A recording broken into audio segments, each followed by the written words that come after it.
he says, that's a slur, not an argument.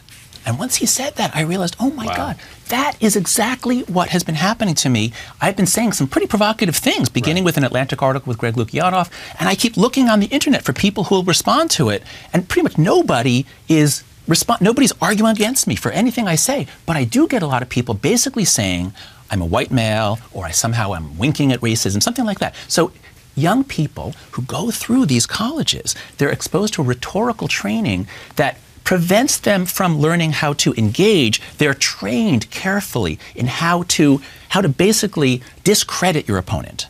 Slur. Right. They learn to slur.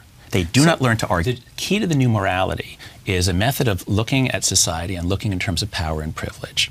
But there's a bad kind, which is to train students, to train young people to say, let's divide everybody up by their race and gender and other categories. We'll assign them moral merit based on their level of privilege is bad and victimhood is good.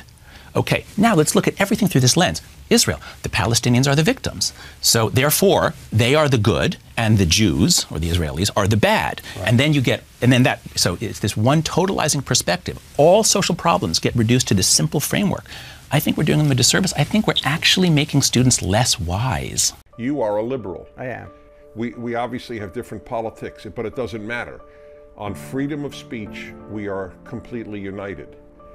Do you feel right now, ideologically, not personally, ideologically, your biggest enemy are conservatives or the left? Oh, there's no question. A, my biggest enemies are the hard left. B, the hard left poses a far greater danger to the American future than the hard right. I'm not worried about a few dozen people with swastikas who want to replace the Jews, because they're our past. They have no resonance on university campuses today. Right. But the hard left, anti-Semitism, anti-Christianity, intolerance for speech, it's the future. These are our leaders. When I used to teach 150 students in my first year of criminal law, I'd look around and I'd say, future president, future chief justice, future editorial director of the New York Times, future managing partner of Goldman Sachs. They're our future. And that's why we have to worry much more about what's going on university campuses than in Charlottesville. So what is with the typical professor?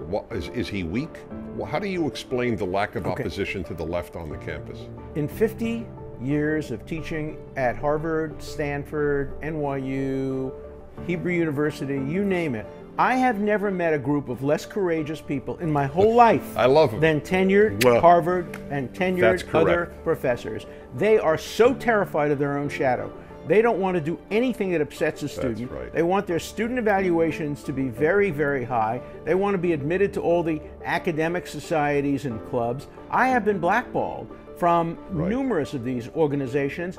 I was the most highly regarded classroom teacher for years at Harvard until I started making these points, and then groups of students attacked my ratings. They would give me 0, 0, 0, 0 in order to punish me for expressing my views. When I became a historian back in the 1980s in Oxford and then in Cambridge, it was generally accepted that there could be conservative historians and liberal historians and socialist historians and then some Marxist historians. It was really quite a heterogeneous community, Oxbridge, in those days. But in the course of my career, what has happened has been that one history department after another has moved steadily and relentlessly to the monochrome left.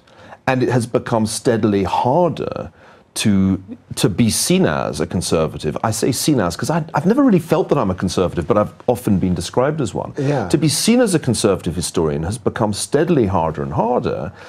And as a result, the culture war, to use your phrase, in the universities has been won by the left.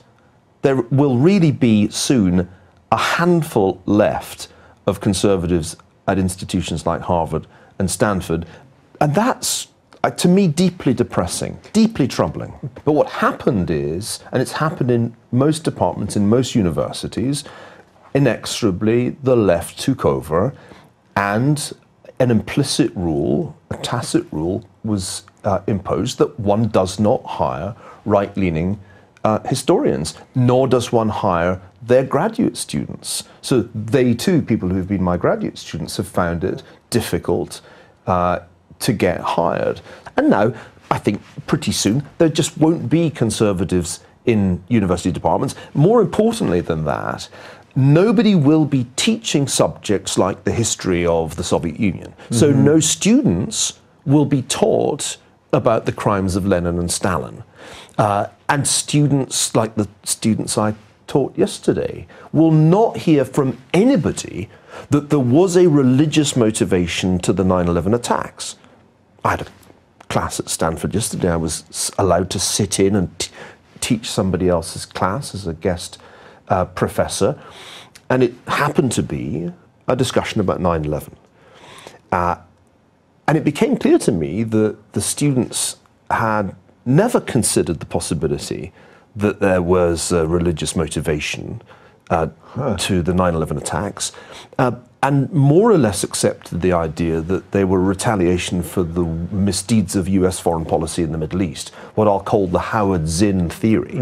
And since Howard Zinn's books are more widely read in the United States than anybody else's history books, we therefore arrive at a situation in which there will be nobody in any major university saying, actually, Howard Zinn is completely wrong, and this is not what 9/11 was about. So that's what I find depressing.